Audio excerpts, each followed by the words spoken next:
Today I'm going to teach you how to designate what the side button does. This little switch on the right here. You can designate it to work as your auto tilt lock, which I have. Actually, I have the mute button.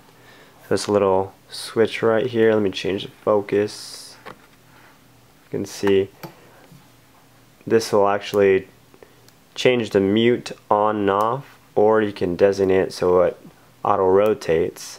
Mine right now is on mute, so I can mute the iPad mini anytime I'd like. Just to switch the button.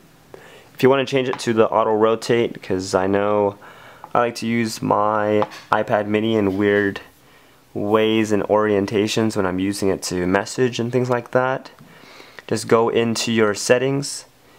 Under general, you can see that it'll say use side switch to. It's just simple as that. So it's on mute right now. Go ahead and click for lock rotation, and then now when I switch it, obviously it will lock and won't go over.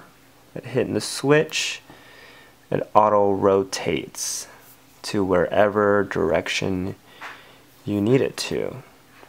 So that's kind of neat. I always have it on the auto rotate, but that's a little quick way to do that. If at all you need the mute button still, it'll still be right here.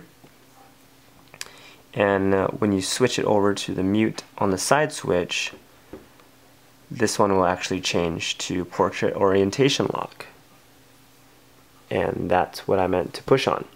So, hope you learned something today, and hope you have a good day. If you liked the video, go ahead and click like for me, and have a day.